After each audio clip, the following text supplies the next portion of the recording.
ಎಲ್ಲರೂ ನಾವು ಆ, ಸೇರಿದ್ದೇವೆ. ಬುದ್ಧ, ಬಸವ, ಅಂಬೇಡ್ಕರ್ ಅಂತ ನಾಡಿನಲ್ಲಿ ಹಲವಾರು ಚಿಂತನೆಗಳ ಮುಖಾಂತರ ನಮ್ಮನ್ನು ಪ್ರೈಮರಿ ಹಂತದಿಂದಲೇ ನಮಗೆ ಹೇಳ್ತಾನೆ ಬಂದಿದ್ದಾರೆ. ಆದರೂ ಕೂಡ ನಾವು ಇನ್ನೂ ಎಚ್ಚೆತ್ತುಕೊಳ್ತಾನೆ ಇಲ್ಲ.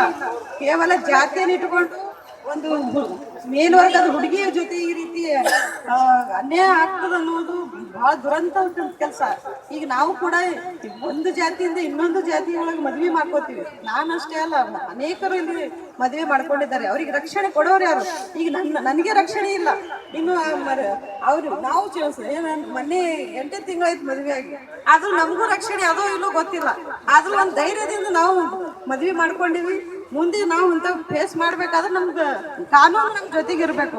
ಈಗ ನಾವು ತವ್ರ ಮನೆಗೆ ಹೋಗ್ತೀವಿ ಅಂದ್ರೆ ಯಾರಿಗೆ ನಂಬಿ ಹೋಗ್ಬೇಕು? ತಂದೆ ನಂಬಿ ಹೋಗ್ಬೇಕು, ತಾಯಿ ನಂಬಿ ಹೋಗ್ಬೇಕು, ಅಕ್ಕ ತಂಗಿಯರ್ ನಂಬಿ ಹೋಗ್ಬೇಕು, ಅಣ್ಣತಂಬ್ರಿ ನಂಬಿ ಹೋಗ್ಬೇಕು. ಇವತ್ತಿಗೂ ಕೂಡ ನಮ್ಗೆ ಸೇಫ್ಟಿ ಅನ್ನೋದಿಲ್ಲ. ಆ ಕಾನೂನು ಏನ್ ಮಾಡ್ಬೇಕಂದ್ರೆ ನಮಗೋಸ್ಕರ ಒಂದು ಹೊಸ ಕಾಯ್ದೆ ತರಬೇಕು. ಇಂಥ ಇಂಟರ್ಕಾಸ್ಟ್ ಮ್ಯಾರೇಜ್ ಆಗಬೇಕು ಅಂದ್ರೆ ಈ ನಮ್ಮ ಮೇಲ್ವರ್ಗದವರು ತಲೆ ಒಳಗೆ ಏನದ ಅಂತಂದ್ರೆ ಜಾತಿ ಅನ್ನೋದು ತುಂಬ ಹೋಗ್ಯದ. ನಾವು ಎಷ್ಟೇ ಕಲ್ತರೂ ಕೂಡ ಭಾಷಣ ಮಾಡ್ತಾರ, ಹೊರಗೆ ಸ್ಟೇಜ್ ಮೇಲೆ ನಿಂತು ದೊಡ್ಡ ದೊಡ್ಡ ಭಾಷಣ ಮಾಡ್ತೀವಿ. ಸಾಹಿತಿಗಳಾಗಿರ್ಬೋದು, ಚಿಂತಕರಾಗಿರ್ಬೋದು, ಅನೇಕ ದೊಡ್ಡ ದೊಡ್ಡ ಪದವಿದಾಗಿದ್ದವರು ಕೂಡ ಮನಸ್ಸೊಳಗೆ ಏನಂತ ವಿಷ ಬೀಜ ತುಂಬಿರ್ತದೆ. ಜಾತಿ ಅನ್ನೋದು ವಿಷ ಬೀಜ ತುಂಬಿರ್ತದೆ. ಆದ್ರೆ ನಾವು ತೆಗಿಬೇಕಂದ್ರೆ ಬಾಬಾ ಸಾಹೇಬ್ ಅಂಬೇಡ್ಕರ್ ದೊಡ್ಡ ಕಾನೂನೇ ರಚನೆ ಮಾಡ್ಯಾರ. ಸಂವಿಧಾನ ಅನ್ನೋದು ನಮಗೋಸ್ಕರ ಬಂದದ. ಆದ್ರೂ ಕೂಡ ನಮ್ಮಲ್ಲಿ ಆ ಸಂವಿಧಾನ ಅನ್ನೋದು ಬರೀ ಭಾಷಣಕ್ಕೆ ಸೀಮಿತ ಆಗ್ಯದ. ಅದು ನಮಗೋಸ್ಕರ ಆಗಿಲ್ಲದು.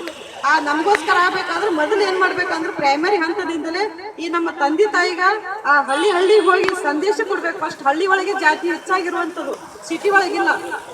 ಮನೆಗೂ ಕೂಡ ನಾವೇನ್ ಮಾಡ್ಬೇಕು, ಜಾತಿ ತೆಗಿಯುವಂಥದ್ದು ಮಾಡ್ಬೇಕು. ಇಂಟರ್ಕಾಸ್ಟ್ ಮ್ಯಾರೇಜ್ ಇದು ಒಂದು ಕಾನೂನು ಬಂತು ಅಂದ್ರೆ ನಮ್ಗೆಲ್ಲರಿಗೂ ರಕ್ಷಣೆ ಕೊಡುವಂಥದ್ದು ಆಗ್ತದ ಅನ್ನೋದು ನನ್ನ ಅನಿಸಿಕೆ. ಹೀಗಾಗಿ ಮಾನ್ಯ ಒಂದು ಆತ್ಮಕ್ಕೆ ಶಾಂತಿ ಸಿಗ್ಬೇಕು ಅಂತಂದ್ರೆ, ನ್ಯಾಯ ಸಿಗ್ಬೇಕು ಅಂದ್ರೆ ಮೊದಲು ಆಗಿದಂತ ಏನ್ 14 ಜನ ಅಲ್ಲ ಅವರಿಗೆಲ್ಲ ಕಠಿಣ ಶಿಕ್ಷೆ ಆಗ್ಬೇಕು.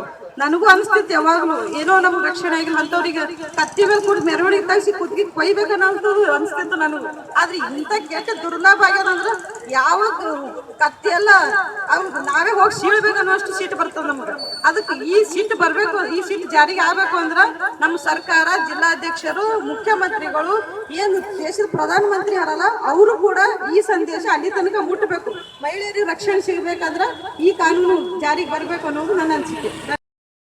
ಹುಳುಗಳನ್ನು ಹುಟ್ಟುವಂತಹ ಕೆಲಸ ಇವತ್ತು ಸಮಾಜದಲ್ಲಿ ನಡೀತಾ ಇದೆ. ಇದು ನಾವೆಲ್ಲರೂ ಕೂಡ ಖಂಡನೆ ಮಾಡಬೇಕು.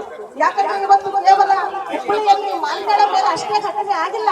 ಇಂಥ ಅನೇಕ ಘಟನೆಗಳು ಇವತ್ತು ಭಾರತ ದೇಶದ ತುಂಬ ಮತ್ತು ಕರ್ನಾಟಕದ ತುಂಬಾ ನಡೆದಿದೆ. ಅವು ಮುನ್ನಲೆಗೆ ಬಂದಿಲ್ಲ.